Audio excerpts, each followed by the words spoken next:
everybody, uniquely Lady Charlotte. And I just got off work. Got on my little Timu wig, looking like the bride of Chucky. It was a rough day. Actually, this looked like Chucky hairstyle, not the bride. Her hair did have a little curl in it. This is just straight Chucky if it was orange. Imagine if it was orange. Anyway, so I got a couple things to talk about. The main thing will be my car. My car was wrecked. So it's the driver's side, all that part in the front, the side panel and all that. So, you want to know how it got wrecked? It wasn't nothing that I was doing that was irresponsible. I was in my office minding my business, sitting at my desk. My car was parked at the job in the parking lot. A tow truck driver came over to pull one of our buses out the bay so he could take it to Charlotte to get it fixed. Well, he wasn't looking at what he was doing. He was in one of them big old tow trucks too, the CDL kind that pull tractor trailers and buses and big things. So he said it was my fault. He said I wasn't paying attention and I thought I was going to miss your car, but I didn't. I said, no, you didn't. He was just as nice and still strapping our bus to his record. I said, well, okay, well, let's go over here and look at the damage. He said, okay. He said, I already looked at it, but we'll look at it again. Okay. We go over there, we look at it. My hood is crumpled. The paint scratched down to the white meat. And it's this wide and about 4.5, 5 inches long. White. My car is gray. It's white. And the front of the hood is, I'm going to show y'all a picture of it. So he talking about, okay, he wiping it off. The scrub is now dust. He wiping that off. Talking about, okay, we can buff that out. And I just looked at him. I didn't say nothing else. So he said, right here, you need a headlight. He said, but that's all you need is a headlight. Y'all remember that. That's all he said I needed was a headlight. So now, I said, well, Mr. William, can I get your registration, please? Because I'm going to need to take a picture of it because I've called the police and they're probably going to want you to stay here. Because he's locking that bus down like he finna pull off. He said, I got to get this bus to Charlotte. But I'm thinking, man, you have a CDL. You pull away from this accident, that's going to be a hit and run. And that's going to be the beginning of your problems. You won't have a CDL anymore. But he just kind of doing his own thing. The mechanic supervisor, he laughing because he's standing there with me. He's like, Kimberly, I saw the whole thing. I said, well, I hate it happened, but I'm glad you saw it. I said, but it looked like he finna leave. He said, he do look like he getting ready to leave. I said, now don't forget, Mr. William, give me the registration so I can get your insurance information. He said, I'm going to give you a business card, and you call me and you come around there and see me. No, sir. No, sir. Won't do such a thing. Will not do such a thing. I said, no, I think the police officer probably going to want to see your registration and not your business card. He said, well, I got it up there in the truck. I'll get it when I'm done. I said, okay. So I go back into my desk, to my office, and Miss Terry, she come out and she say, Kim, did you get his license? His insurance information? I said, he ain't gave it to me yet. He ain't gave it to me. So she was like, well, don't let him leave here. No, that's not my goal to let him leave here with everything. But it looked like he finna pack it up and head on down the road. So I go back outside. Mike, my boy, he watching him, the mechanic supervisor, he watching him. And he's like, yeah, I keep telling him he need to get that paper out so the police can see it when they come. And I said, but that's all right. I took a picture of the side of the truck, got his name on it and stuff and all that. All right, so just so happened the police officer come up into the parking lot. And I'm like, whew, thank goodness. Then he gonna reach in the glove compartment, climb up in the truck, reach the glove compartment, walking me the registration. Oh, now we got action. Now we want to, okay, all right, that's cool. But he was still a nice man. He just didn't see the urgency in what had just happened to my car. All right, so then police officer came over and said hey to him because he knew him. It's a small town. Everybody that live there know each other just about. So he's like, what you do? He said, she ran into my truck And my eyes was big as wagon wheels. Because then I'm like, oh, he kidding. So he going to say he kidding in a minute. He never said it.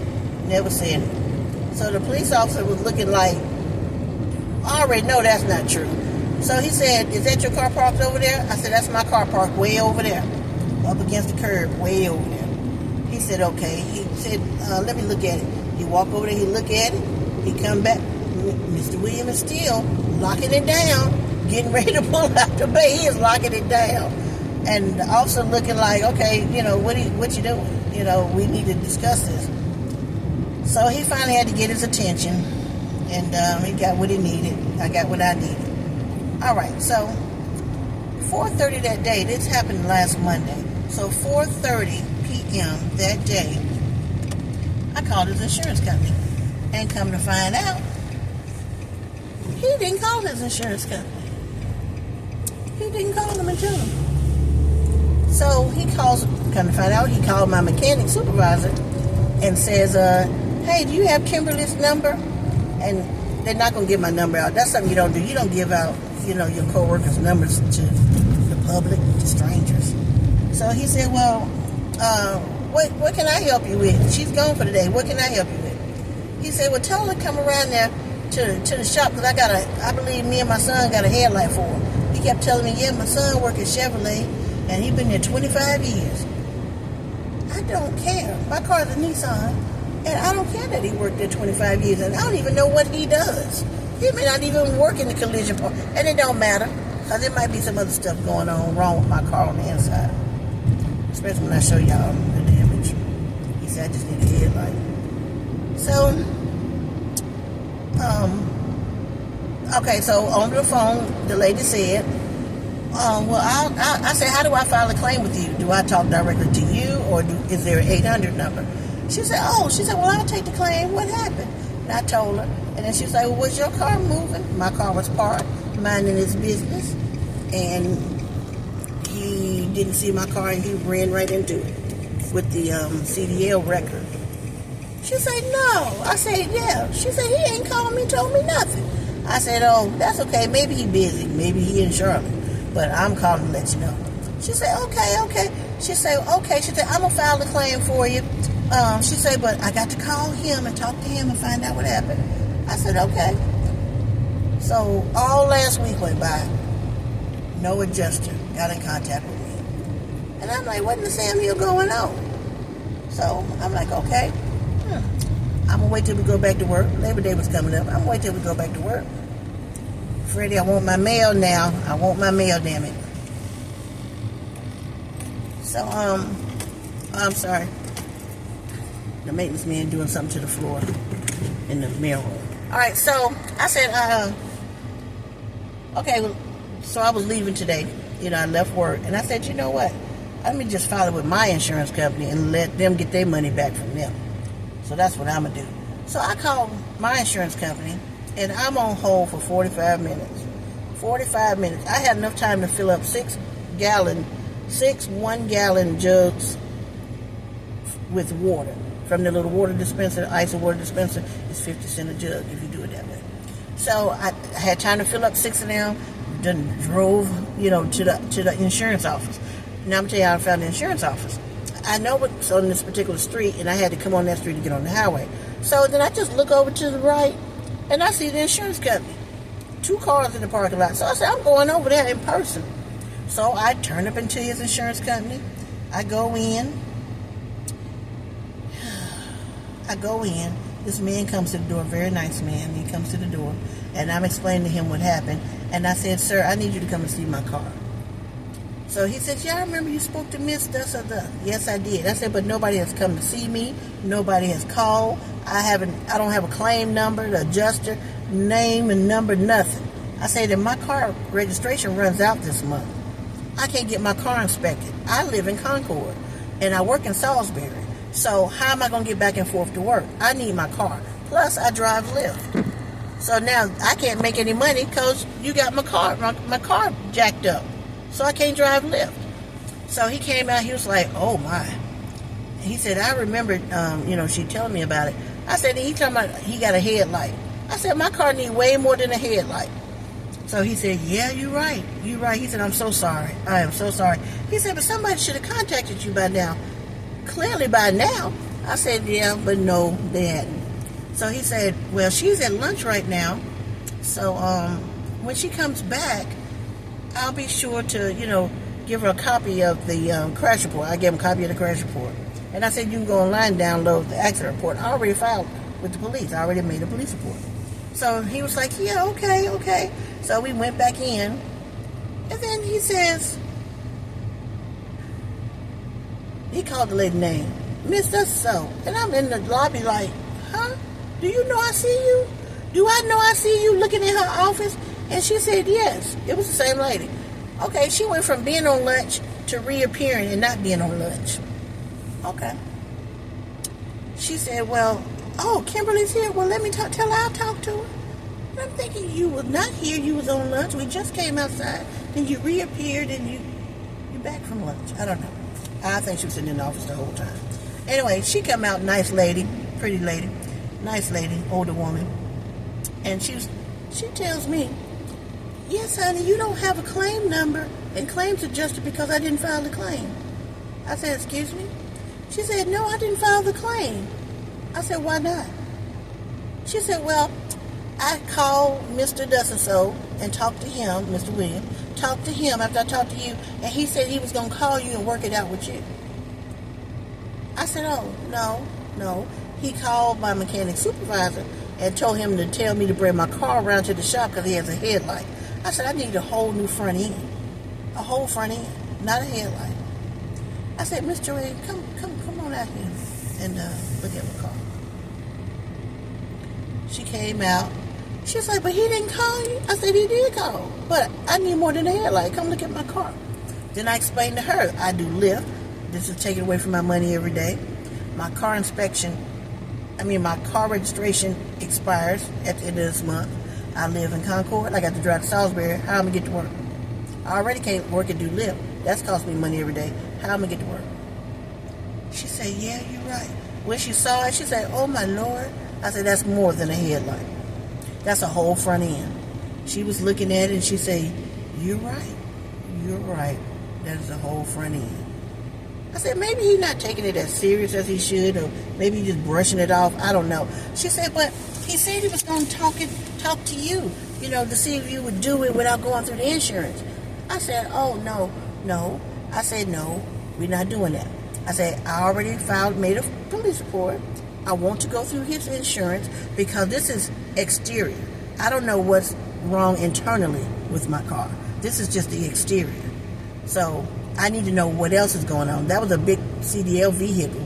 I think he told me it was 4 tons. Maybe it was bigger than that. It was bigger than 4 tons. It might have been a little bit bigger than 4 tons. Anyway, it was bigger than 4 tons. And he hit my car at a good little rate of speed. Maybe because he was rolling down a hill. Well, he was letting it coast. So he probably hit my car at 10 miles an hour, maybe 7 to 10 miles an hour. My car jacked up. So she said, okay, but and you sure you don't want to talk to him? I said, I do not. I want to file with his insurance. I had to tell this lady that 3 or 4 times before she finally just said, okay, I'm going to file it with the insurance. I said, okay. I said, so how long is it going to take this time? She said, 24 to 48 hours, they'll reach out to you. I said, okay. So now we're going to see what happens. So now let me show y'all my car before I go ahead and check my mail.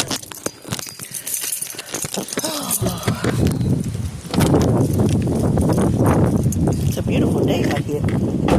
All right.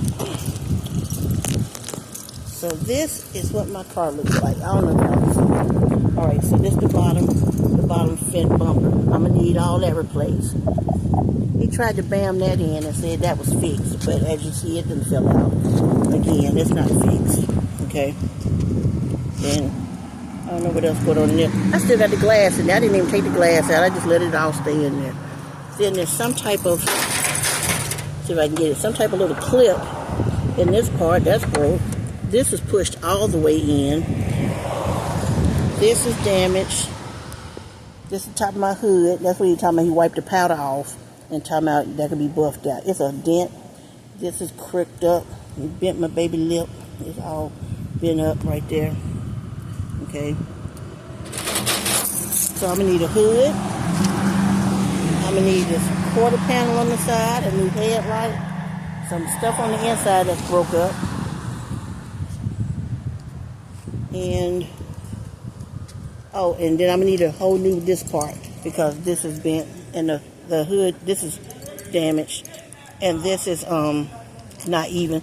See how it's real wide and then it started to get skinny across there, and then my hood has been shifted. You can tell right there my hood is shifted, so it ain't even flush. The whole hood is shifted, so all that front part need to be replaced.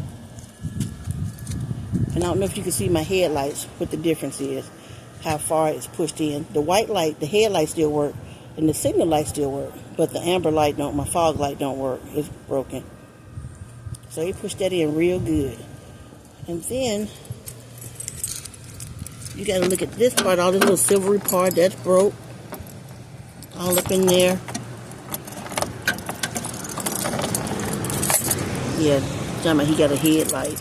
Right, okay, headlight. So anyway, that's where we at with that. All right, my little baby. All right, so that's all I want to tell y'all. So I'm going to go, and I'll talk to y'all some other time. If you got any ideas or tips or suggestions on how I need to handle this now, I talked to my mama, and she told me some things to do. But I got to call her and tell her what this lady did and what they were trying not to do, trying not to file through insurance. So I'll talk to y'all later, okay? All right, bye.